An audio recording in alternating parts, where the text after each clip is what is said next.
Fantastic. Charlotte, the floor's yours. Oh, thank you very much. Well, as I'm here, we'll do some introductions. I'm sure you've all met David now, as he's been vamping for me for a couple of minutes. David is obviously the. Do you want to do next slide, David? Because there's a lovely photo of the two of us, so we'll do that. So David, as you can see, is managing director of several different HR departments across the south now. And I am up in the Midlands. I'm the owner and director of the HR department Coventry. Next slide, please. So today we're doing a bit of an unusual topic for us, but I think a very relevant topic, which is a bit more of the techie side, and it's AI. So we're going to be looking at where it can support, where it can create risks, and why we think, HR advice is still really essential rather than just trusting what AI tells you. So next slide, please. Ooh, there we go. So, what do we already know? So, we already know things like when I'm talking about AI, I'm going to be talking about the whole raft of it. So, whether that's most of us are probably used to Chat GPT, Copilot, Gemini, but there's loads of other ones that are coming through. Claude, Meta, all of those things would all come under that.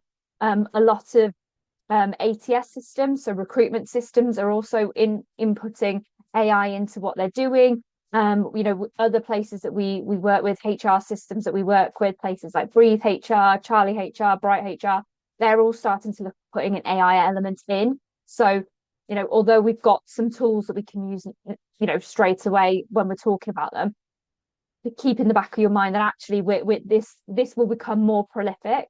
So it's not just what we are dealing with today, it's what we're going to be dealing with in the future. And it's got some great uses. So drafting documents, writing emails, researching and pulling things from the internet really quickly, easily in a format that you can understand, are all probably what we're all using it for at the moment. So if we can have the next slide, please.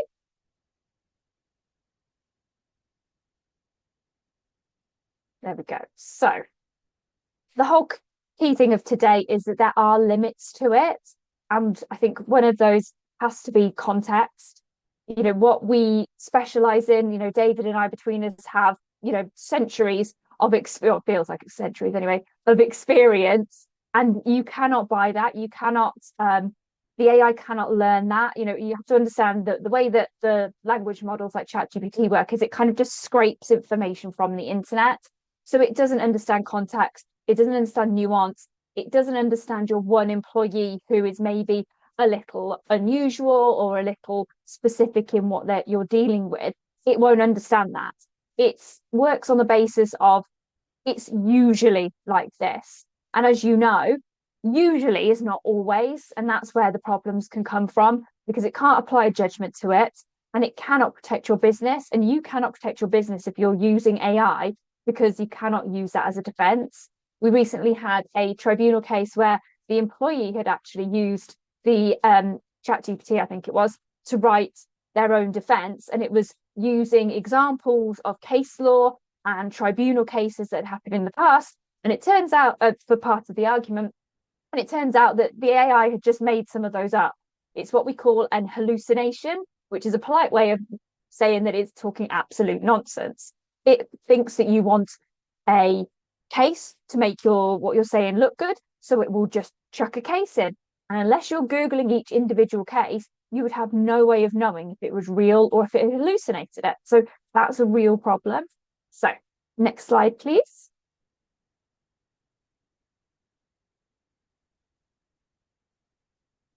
So where it can be useful. So we've already touched on this very briefly, but these are some of the things that it can be great for. I personally have used it to help me generate interview questions. I've used it to summarize things. All of these things on the, I'm not going to go through line by line, are great. But what I will say is, I don't know about you guys, but I have never had anything from ChatGPT that I've asked it for that I haven't had to read and alter myself. So it's not perfect, it's not infallible. And although it's great for giving you a starting point, and it can be really useful, it can't be one and done. You can't just ask it for something, pull it off and send it off, or use it with your employees, because that's where the risk lies. So if we have the next slide, please. We're going to talk about a bit of positive and negative with using it as a tool. And that's what I would stress is you need to think of this as a tool in the same way that you would use your calculator to help you with maths questions, or the same way that you would use a recording device to record notes for yourself. It's a tool. It shouldn't be doing the thinking for you. So, like I said, great starting point, speeds up the admin, gets something done very quickly. But again, it's scraping from all of the internet. So it's looking for generic, very vanilla answers. It's not going to give you any depth. It's not going to give you any breadth. It's not really going to give you more than just a sort of surface.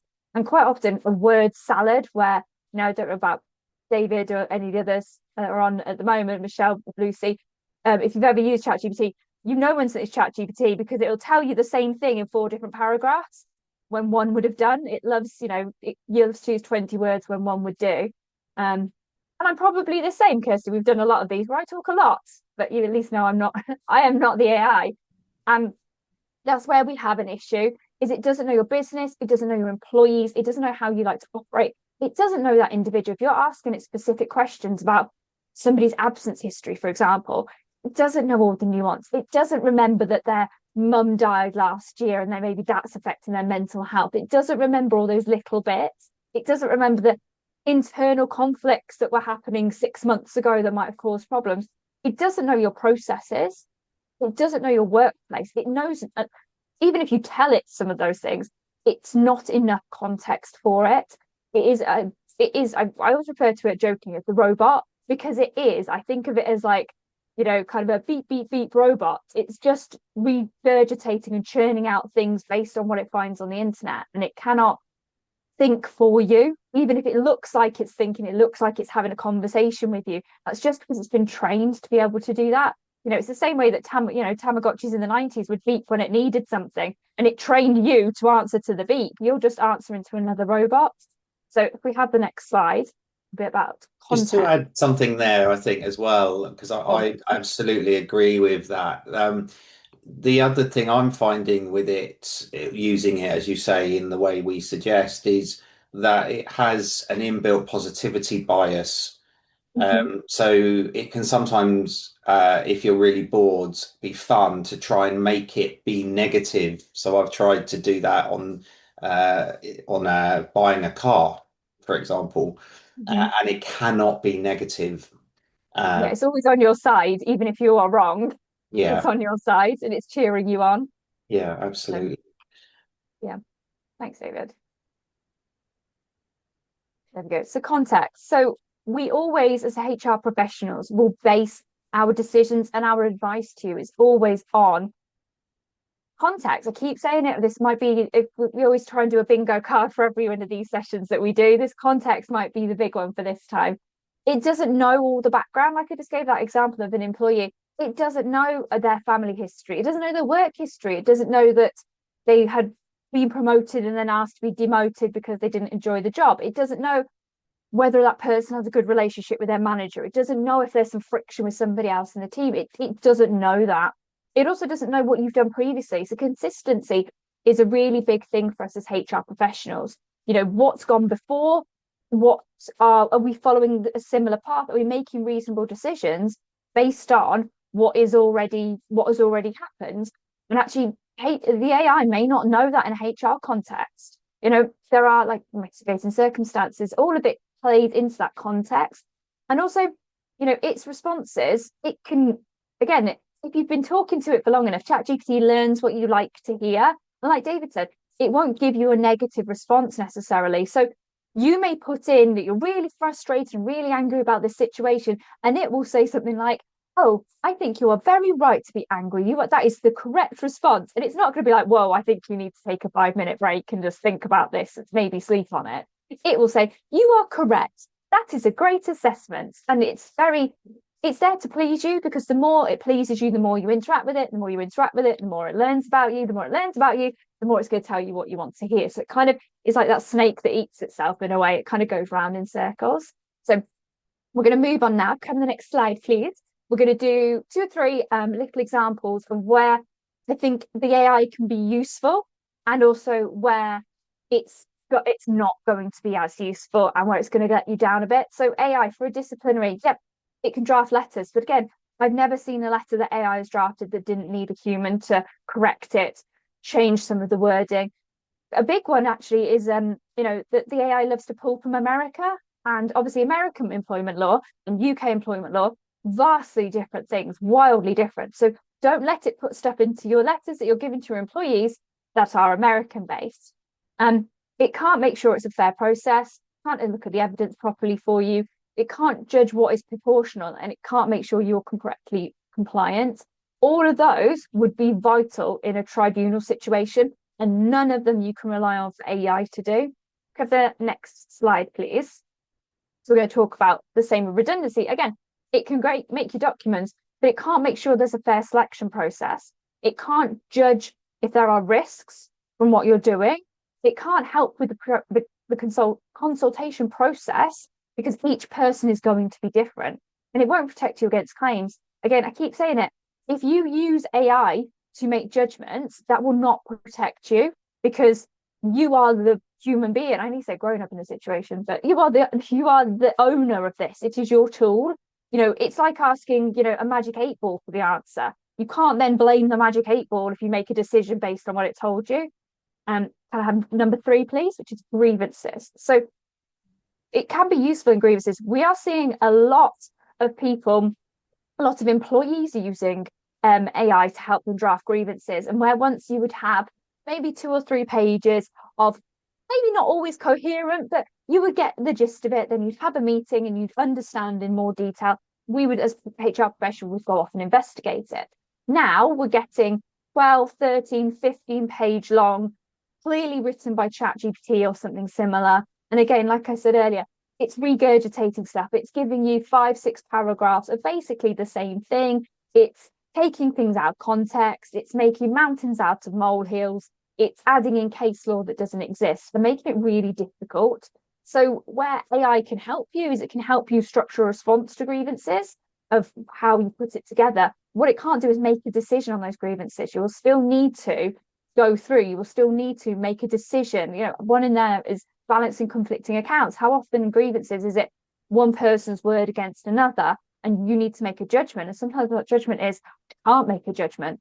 And the AI can't help you with that, again, because it's got that bias. It will have a bias towards you because you are the one using it. So if you say, oh, well, I think actually this is going in favor of person A rather than person B, the AI will say, yes, I think so too. And it's not going to argue with you. So again, it cannot understand context. It cannot really help with that subtlety and nuance, especially in a grievance case.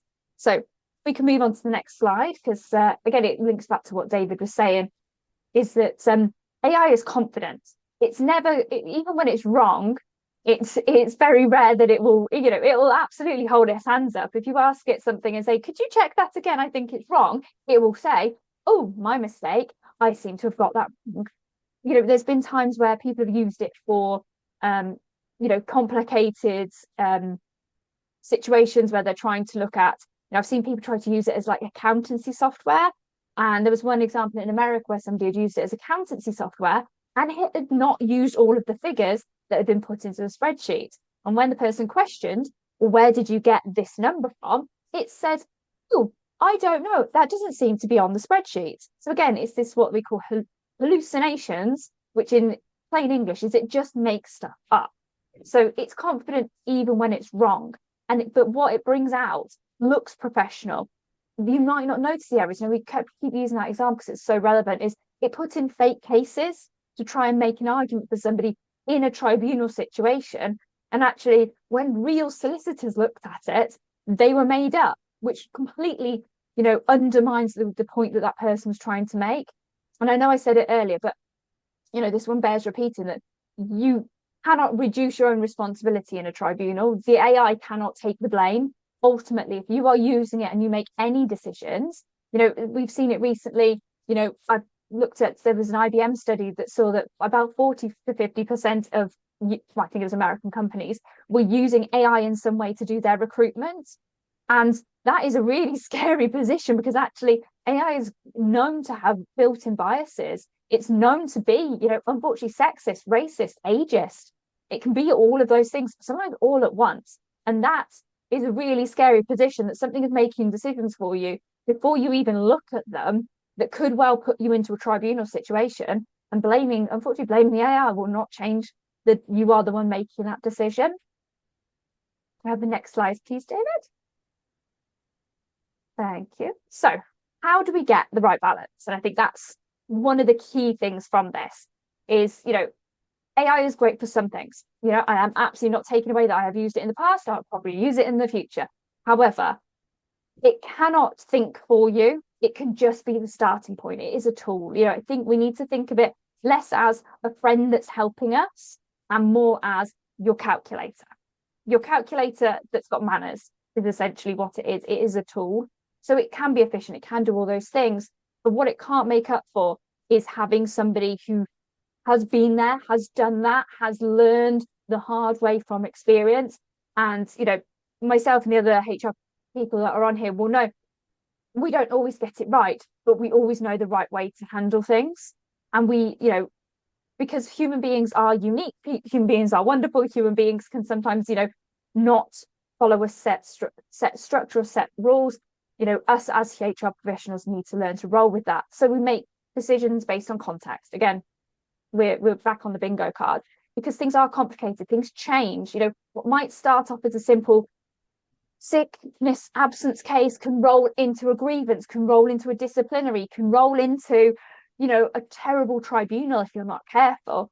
And actually having somebody there to help make those decisions, who understands employment law, who understands the background to these things, who understands your business, is worth its weight in gold, because AI can't do that for you and it can't make the decisions for you. So next slide, please. Fabulous. So Kirsty will be so pleased. We're nearly finished. I really rattled through this one. So key takeaways. Hopefully what you are taking away from this, from me giving you everything that we've learned so far, is it's a great tool. Okay. It cannot safeguard anything. It's useful. It's helpful. It is. And yeah, I keep saying that, I keep banging on about it. It's a tool, but we are seeing more and more that employees are using it in their defense and to help them. And it's really, really tempting. I don't know if you'd agree, David, but it's really tempting, as I'm sure where you sit there and you get something, that you put it back into ChatGPT as well. And you sort of fight fire with fire. And, well, they're using ChatGPT, I'll use ChatGPT. But the problem with that is that, again, it can be wrong. And what you don't want to do is to end up getting further down the stage and having to defend in front of a judge while you did something, and having to actually say, oh, well, actually, I didn't do that. That was Copilot did that, and I didn't really check it, or I didn't read it, or I didn't really understand it. So I just left it there. It's not going to work. And, those of you who may know, you may not know, but our tribunal system at the moment is massively backed up. And, I read a thing a couple of 3 days ago, actually, on the newspaper, in the news, that it's so backed up. They are actually, I think it was the shadow business secretary, employment secretary, was asking for a review, because the tribunals are so backed up, because more and more people are using ChatGPT, the more and more people are using AI, and that is making every single case harder to defend, harder to look at, harder to work through. And that's only going to get worse. The Employment Rights Bill is about to give people next year, they will be able to go to they would be able to take a case to tribunal after 6 months of working somewhere, whereas now at least you've got 2 month buffer. And lots more people will use AI because it's readily available. It makes them sound professional and it agrees with them. So it tells them they're right. Even if maybe a HR professional would look at it and say, you don't like it, but your employer has done the right thing here. You're just not happy with the decision. The AI is going to say, no, you are absolutely right. It's their biggest cheerleader. So we're seeing that more and more, is that people think they're right and won't back down, which means more things will go to tribunal, which means the courts are going to be more backed up, which means, something that's taking 8 months, 18 months to 2 years to get through could take even longer. So hopefully the government will review that. But as we know, the government are fighting a lot of different issues on a lot of different fronts, and this may end up bottom of their list. So my big urge for you as a takeaway is, please don't trust it implicitly, and please get advice from an actual human being, whether that's one of us here, whether that's one of our colleagues somewhere else. you need that because it won't necessarily stop somebody go to tribunal, but at least you know that if you have to, put a defense in, you can stand by and say, no, I've absolutely done the right thing. I didn't just trust AI. I didn't just trust ChatGPT. Any more that you would want to add, David? Because I'm just conscious of the time. No, I think it's well put in a really good practical way. So no, nothing to add from me. Should we do? There's anyone's got any questions? I realise we've only got sort of 5-ish minutes left because me running late and getting the Zoom hating me. I think he just hates me. I think he knows I was going to talk about how I'm not a big fan of AI, so it was like, no entry. But if anyone's got any questions, I can't see anything in the chat. But as always, if you're one of our clients, please, we love to have a chat about all of this. We can absolutely talk you through where AI can be helpful for your business, and equally where it's not such a good idea, and where a chat with an actual human being is useful. That all comes part of our service. If you're not one of our clients and you would like to be, can we have the next slide, please? Then we can help you with far more than just decisions that you would normally run through AI. So please, if you think you would need any help, any support, we do retained services. We also do pay as you go if you just have a one-off issue. So please use us if you need to, and keep us in mind if you don't need us right now. And that's everything. So I'm very sorry this had to be a little bit of a shortened one. I am, 90% convinced that the AI was listening and was trying to block me from getting in. But we really enjoy these. I really like talking to you guys. We do one every single month, so it's been brilliant. This is our 4th one that we've done this year. We try and do a range of topics that are interesting. They're nice half-an-hour sessions. We put them all onto the YouTube channel as well. So if you're ever not available, you can always go back and watch them, or if you want your team to watch them. And we have more coming up, literally one every single month. So if you want to be on the mailing list, you can email the lovely Kirsty, who does our business admin for us. Hi, Kirsty. So she can put you on the mailing list. And then what we do is after these sessions, we record them and then we send them out. So if you've got a colleague who you think would benefit from listening to me waffle at them for 20 minutes, they can have that lovely experience as well. And if no one's got any questions, well, David, is there anything you wanted to add? No, I think you've captured everything there. Well done, Charlotte. Thanks. Fabulous. That was, Yeah, of course, an AI response. that was a really well done. You did a great job. Fabulous. There we go. You all, that's it. Thank you all so much for joining us. Hopefully, we will see you on the next one. And yeah, thank you for coming. Thanks, No, thank you, everybody. Charlotte. It was very informative, actually. And to be fair, I don't think I realised how clever it was, bit like being always positive. Mm-hmm. Yeah, I don't think I'd really taken Thank that you. into account. You sort of use it and think, oh, yeah, but because it agrees with you. And we all Mm-hmm. like everyone to agree with us, don't we? So, Yeah. It's like the yeah, worst, sneakiest colleague you've ever had. They're always buttering yeah, up the boss, except you're the boss. But yeah, no. it's an interesting one to have a little. If you ever have 5 minutes, the one I always tell people to do, just as a as an aside, is ask it how many letter R's there are in the word strawberry. No, Because okay. normally, and they may have changed it, but normally it struggles and can't find all 3 of them. And if you question it, it tells you there's 2 over and over and over again. And I Oh, always think okay. if it can't count the R's in a word that is written down and then it writes it back, it's on the screen. Yeah. So that's when I knew not to trust it. It's like can't even Oh, count basic oh, words. very interesting. I should try that one out. Go ask it. Go see what it tells Yeah, you. I will. Yeah, that's always when people are trusting it too much. I just like ask it how many R's there are in strawberry and see what it does for you. Yeah. But there we Okay. go. There's a little All right. project for you all to do when Yeah. you're bored. But Well, thank you very much. no Thank problem. Thank you. you for joining us. See ya. Thanks. All Oh, right. Thanks, bye bye. buddy. Bye bye bye. Should we stop Bye recording, bye. Kurt?